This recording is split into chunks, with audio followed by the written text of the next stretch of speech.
Hello and welcome to a critical points definition, an application, and instruction video by me and Rachel. We are in Minecraft as our example. We have set up very large displays here, as you can tell. Alright, so let me just take down these half walls here. I'll be taking you to... oh boy. I'll be taking you to what a critical function is. Or a critical point, rather.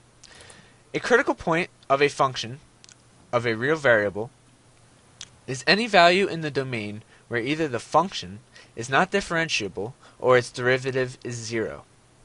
In terms of an example of math, it is f prime c equals 0, where c equals any number, or f prime c, again c is any number, equals undefined, and x is in the domain of f of x, the function of x. Now, critical points are used when the graph, the line, does not have a tangent, or the tangent of the points is a vertical or a horizontal line, and the points that it intersects at with the tangent line on the graph is what the critical point is. So critical points, or a function can have critical points, either one critical point, two critical points, and we also have a trigonometric function where we show you that those also can have critical points even if they are in radians. We have our first example here, which only applies to one critical point, and Rachel will be explaining this one to you. Okay, so the function of this example is f of x equals x squared. And to find the derivative of this is, well, you have to use the power rule. And the power rule is basically taking the power of the x and putting it in front of it. And then once you do that, you subtract 1 from the power. In this example, you would get 2x. And once you do that, you set that to 0. And then you you solve.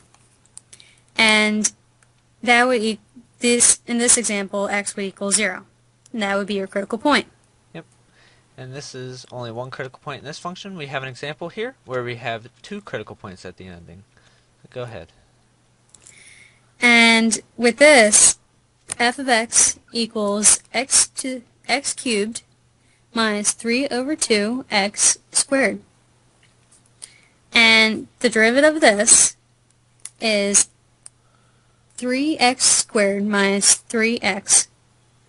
And once you set that to 0, you factor out 3x, which then gives you 3x times x minus 1. And now you solve.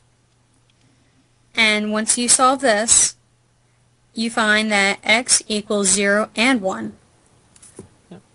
And this one gives you the two critical points. Now it also works for the trigonometric functions, like I've mentioned before. And in this case we have our function equaling negative cosine x. Taking the derivative of negative cosine x gives you positive sine x. Setting sine x equal to 0, we know from the unit circle that sine x equals 0. It equals pi, which is 180 degrees, and it equals 2 pi, which is 360 degrees.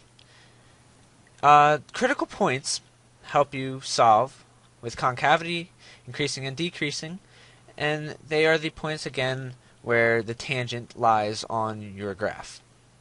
Thank you for watching, and thanks again.